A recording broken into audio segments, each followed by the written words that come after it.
উস্কানিমূলক মন্তব্য করেও কোনো অনুতাপ নেই, উল্টে সংখ্যালঘু সংখ্যাগুরু মন্তব্যের জন্য সংবাদ মাধ্যমের ঘাড়েই দোষে চাপিয়ে দিলেন ফিরহাদ হাকিম। ধর্মের দোহাই দিয়ে ফের একবার বিদ্বেষে ছড়ানোর চেষ্টা করে গেলেন কলকাতার মহানাগরিক। একজন মন্ত্রী এভাবে খোলাখুলি মিথ্যে বলতে পারেন? रहमत है हमारे ऊपर, अगर तालीम हमारे साथ है तो हम एक दिन मेजॉरिटी से भी मेजॉरिटी हो सकते हैं। গত শনিবার এই মন্তব্য করেছিলেন রাজ্যের পুর ও নগরোন্নয়ন মন্ত্রী ফিরহাদ হাকিম। এই বক্তব্যের বিরোধিতা করে তৃণমূলের পক্ষ থেকে একটি দায়সারা বিবৃতিও দেওয়া হয়েছিল।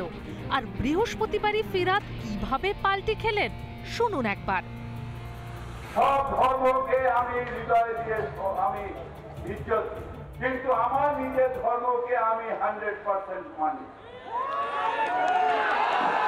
যদি শিক্ষার অগ্রগতি, শিক্ষিত হওয়া বলা যদি অন্যায় হয় তাহলে নিশ্চিতভাবে আমি অন্যায় করি।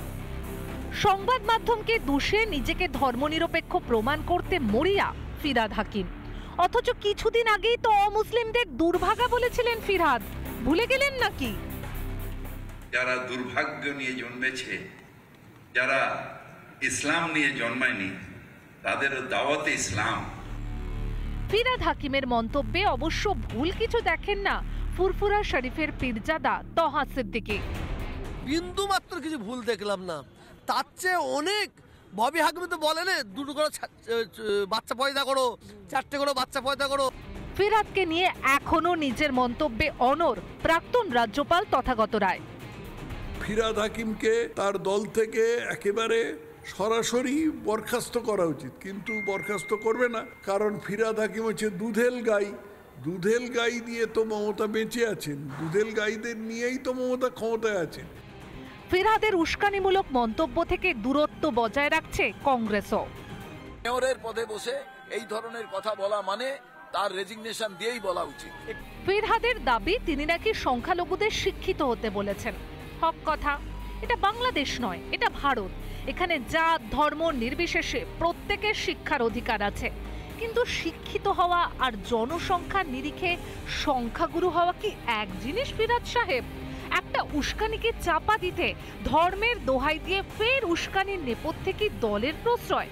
একদিকে লোক দেখানো হিন্দু প্রীতি, অন্যদিকে ফিরহাদ সিদ্দিকুল্লাহদের দিয়ে উস্কানি। হিন্দু ভোট হাতছাড়া হওয়ার ভয়ে নতুন কৌশল তৃণমূলের। রিপাবলিক বাংলা। ভোটে হেরে আচমকা জনবিন্যাসে বদলের বিপদ টের পেলেন বহরমপুরের প্রাক্তন সাংসদ অধীর চৌধুরী। মৌলবাদীদের হাতে পশ্চিম বাংলাদেশে হয়ে যেতে পারে মালদহ, মুর্শিদাবাদ, দিনাজপুরের মতো জেলাগুলি মন্তব্য করেছেন কংগ্রেস নেতা। নিজের জেলার সংকটের সম্পর্কে ওয়াকিবহল হতে ভোটে পরাজয় পর্যন্ত কেন অপেক্ষা করতে হলো অধীরকে? সংখ্যালঘুদের ভরসার আর ভোট বৈতরণী পেরোনো যাবে না বুঝেই কি ঘুম ভাঙল বহরমপুরের প্রাক্তন সাংসদের? ভোটে হেরে দেশের চিন্তা অধীরের, এতদিনে জেলার বিপদ বুঝলেন তাহলে?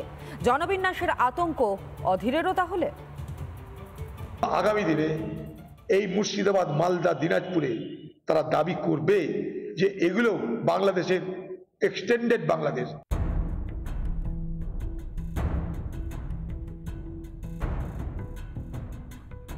বিলম্বিত বোধোদয় নাকি হেরে কৌশল বদল? এতদিন ধরে যে বিপদের কথাটা চিৎকার করে বলেছিলেন বিজেপির জনপ্রতিনিধিরা, আচমকাই সেই সুরেই গাওয়া শুরু করলেন কংগ্রেস নেতা অধীর চৌধুরীও। জনবিন্যাসের কারণে আগামী দিনে মালদহ, মুর্শিদাবাদ হাতছাড়া হতে পারে, বিস্ফোরক মন্তব্য বহরমপুরের প্রাক্তন সাংসদের।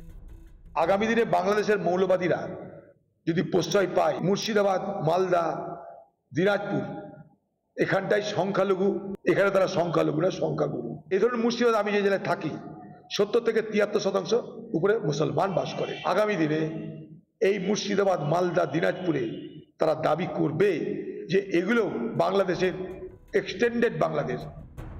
ভয়ানক হারে বদলে যাচ্ছে পশ্চিমবঙ্গের জনবিন্যাস। জনবিন্যাস তো বটেই, ভৌগোলিক অবস্থানের দিক দিয়েও সবচেয়ে বেশি বিপদে মালদা, মুর্শিদাবাদের মতো জেলাগুলি। যদিও বহরমপুরের সাংসদ থাকাকালীন এসব কথা কোনোদিনই আমল দেননি অধীর। তখন তার মুখে শোনা যেত ধর্মনিরপেক্ষতার বড় বড় বুলি। 24-এর লোকসভা ভোটে ধর্মীয় বিভাজনের তাস খেলে অধীরকে কিস্তিমাত দেয় তৃণমূল। প্রাক্তন সাংসদ হওয়ার পর কি অধীর বুঝতে পেরেছেন এক হে তো সেফ হে স্লোগানের মর্ম? বুঝে থাকলেও এখন যে বড্ড দেরি হয়ে গিয়েছে তা বোধহয় জানেন অধীর নিজেও। অধীর চৌধুরীর জায়গা হচ্ছে বহরমপুর, যেটা পুরো মুর্শিদাবাদের মুসলিম সমুদ্রের মধ্যে একটা হিন্দু দ্বীপ। এখানে ওকে বাধ্য হয়ে বলতে হচ্ছে এইসব কথা। আগে খেয়াল হলে ভালো হতো, আগে কখনোই কংগ্রেসীদের খেয়াল হয় না। যদিও অধীরের উদ্বেগ নিয়ে খুব একটা মাথা ব্যথা নেই তার নিজের দলেরই। উনি কাউকে এককাট্টা হতে বলেননি, উনি মানবতাকে এক পংক্তিতে এনে দাঁড় করিয়েছেন, বেঈমান বাংলাদেশের শয়তানিটাকে তুলে ধরেছেন। এদিকে হুমায়ুন কবিরদের বিভাজনের রাজনীতির ফসলে দিন দিন আরও হৃষ্টপুষ্ট হচ্ছে তৃণমূল। তাই অধীরের মন্তব্যেও বিজেপির ভূত দেখছে রাজ্যের শাসক দল। দেখুন, ধর্মীয় মেরুকরণের রাজনীতি ভারতীয় জনতা পার্টি দীর্ঘদিন ধরে করে আসে। অধীরবাবু এই কথা যদি বলে থাকেন, তার মানে বিজেপির চটিতে তিনিও পা গোলাচ্ছেন, সেটাই মনে করতে হবে। ভোটে হেরে দেশের চিন্তা করছেন রাজনীতির ময়দানে পোর খাওয়া অধীর। তবে বিপদের আঁচ যদি পেয়েই থাকেন, তারপরও কেন হিন্দুদের একাট্টা হয়ে লড়ার বার্তা দিতে দেরি কেন? দল মত পতাকা নির্বিশেষে হিন্দুদের অস্তিত্ব রক্ষার লড়াইয়ে ঝাঁপিয়ে পড়ার এখনো কি সময় আসেনি? নানা ধরনের কন্টেন্ট দেখার জন্য লাইক করুন, শেয়ার করুন আমাদের ফেসবুক পেজ, সাবস্ক্রাইব করুন আমাদের ইউটিউব চ্যানেল। পাশাপাশি অন্যান্য ব্রেকিং নিউজের জন্য অবশ্যই চোখ রাখুন রিপাবলিক বাংলায়।